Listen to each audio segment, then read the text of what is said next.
bakit matagal dumating ang ating ORCR. Mga kaibigan, isang bagay lang or isa sa mga dahilan na kung bakit natatagalan ang pag-release ng ORCR ng ating mga motor. Mga kaibigan, ito po ay yung PNP clearance. Kasi mga kaibigan, kapag kumuha kayo ng motor, dapat tanongin ninyo sa dealer or dapat alam ninyo na meron ng PNP clearance ang ating motor na kukunin. Cash man yan or installment. Kasi mga kaibigan, requirement po ni LTO na magbigay ng PNP clearance at syempre yung mga invoice sa LTO kapag po tayo ay magpaparehistro na or ipaparehistro na ng dealer ang motor na kukunin natin.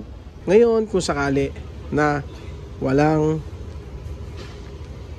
PNP clearance ang motor na nakuha ninyo or naiuwi nyo na, syempre nakuha nyo na nga yan, di ba?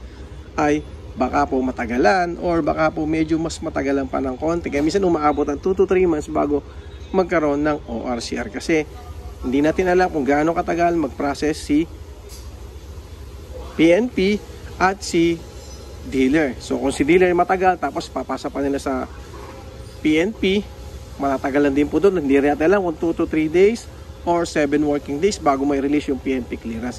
What if natagalan po sa dealer bago nila ipasa doon sa PNP yung ating clearance o yung ating mga dokumento? Anong dapat natin gawin mga kaibigan? Dahil dyan, matatagalan po ang pag-release talaga ng ating motor. Ngayon mga kaibigan, ganito.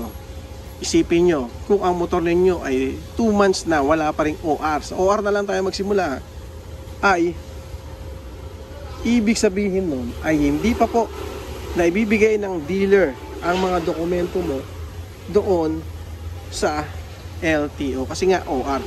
Kasi alam nyo mga kaibigan, ang OR ay yung nagpapatunay na ibinigay na ng dealer ang ating dokumento. Siyempre hindi naman papayag si dealer na nagbigay sila ng dokumento at walang OR. Ngayon kung mayroon ka ng OR, ibig sabihin niya na-receive na po ni LTO ang dokumento kasama ng PNP clearance, yung invoice at kung ano pang dokumento na pinapasa ng dealer para po maparehistro ang ating motor.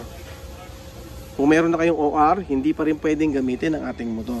Kailangan meron pa rin tayong certificate of registration kapag po ito ay gagamitin natin.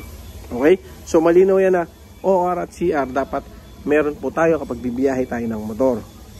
Ngayon kung wala po yan isa dyan, ang isa dyan ay hindi po ating gamitin at pwede po tayo mahuli, pwede po tayo magkaroon ng penalty or violation na unregistered yung ating sasakyan. At hindi rin po valid yung binibigay ng dealer na permit to travel o travel permit. Kasi mga kaibigan, kahit nga si LTO hindi nagbibigay ng travel permit kasi si LTO lang po pwedeng magbigay ng travel permit ng authorization o ng authorization kanya. Si dealer po ay hindi po pwede yun.